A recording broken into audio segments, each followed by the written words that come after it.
boleh biar kalian tuh nggak ketinggalan video aku selanjutnya. Oke, dadah.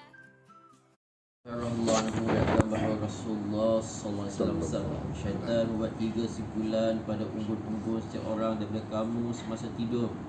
Pada setiap sipulan itu dia meniupkan kata-kata, malam masih panjang lagi, maka tidurkanlah.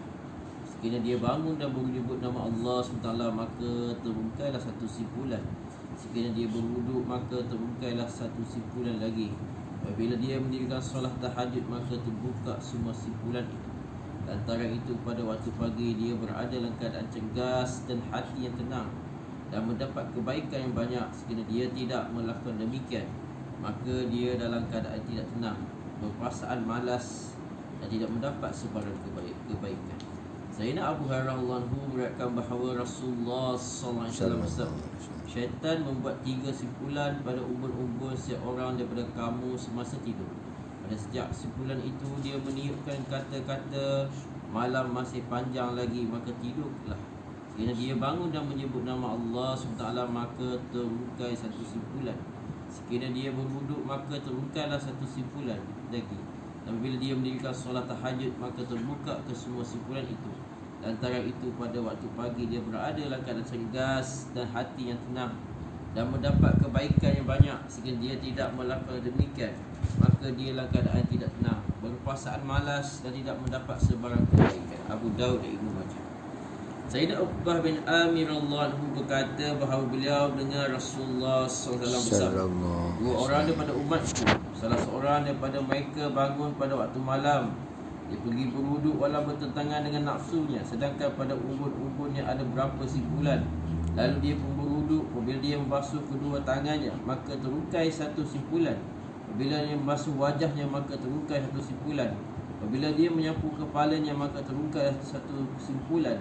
Apabila dia membasuh kakinya, maka terungkailah satu simpulan.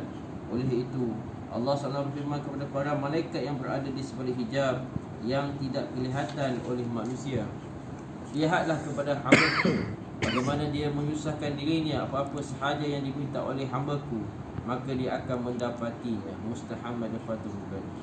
Sayyidina Ubadah bin Samit radhiyallahu anhu meriwayatkan bahawa Nabi SAW bersabda, siapa yang terjaga dan tidur pada waktu tengah malam lalu mengucap la ilaha illallah wahdahu la syarikalah wal hamdu ala kulli syai'in qadir, alhamdulillah wa subhanallah wa la ilaha illallah wallahu akbar wala hawla quwwata illa billah, yang bermaksud tidak ada Tuhan yang layak disembah melainkan Allah SWT yang Maha Esa, tiada sebarang sekutu baginya, baginya lah perintahan dan baginya lah segala pujian, dan dia Maha berkuasa atas segala sesuatu. Segala puji bagi Allah SWT, Maha suci dan tiada Tuhan yang disembah melainkan Allah.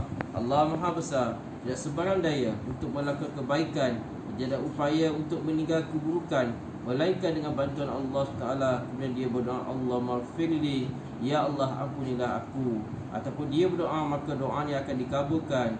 Sekiranya dia berwuduk dan mendengar solat, maka solat akan diterima. Bukhari. Sayyidina Abdullah bin Abbas radhiyallahu berkata, Nabi SAW bangun pada waktu malam untuk solat tahajud. Bagi salam mengucap, dia maksud, ya Allah, bagimu segala kepujian Engkau bagi mentadbirkan segala langit, bumi dan segala makhluk yang ada di dalamnya, dan bagimu segala kepujian, milikmu lah segala kerajaan langit dan bumi dan segala makhluk yang ada di dalamnya, dan bagimu lah segala pujian, Engkau lah yang menerangi seluruh langit dan bumi. Bagimu lah segala pujian, Engkau lah raja segala langit dan bumi. Bagimu lah segala pujian, Engkau lah zat yang hakiki. Janjimu benar, tidak boleh diubah-ubah lagi. Berteman denganmu benar, firmanmu benar, syurga benar, neraka pun benar, semua Nabi benar, Nabi Muhammad SAW benar, dan hari kiamat pun benar. Ya Allah, kepadamu lah aku menyerah diriku, denganmu aku beriman, kepadamu yang aku bertawakal, hanya kepadamu aku kembali, hanya denganmu bantuanmu akan berhujah dengan orang kafir, hanya kepadamu aku mengadu untuk dihakimi, maka ampunilah dosaku yang telah lalu, yang akan mendatang, yang aku lakukan secara sembunyi, yang aku lakukan secara terang-terangan. Engkau lah yang memajukan seorang melakukan kebaikan dengan memberi taufik kepadanya. Engkau juga yang menjauhkan seorang daripada rahmatmu dengan menarik taufik daripadanya. Tiada Tuhan yang layak disembahkan selain daripada-Mu. Tiada daya untuk melakukan kebaikan dan tiada upaya untuk meninggal keburukan kecuali hanya datang daripada-Mu. Bukhari. InsyaAllah. InsyaAllah.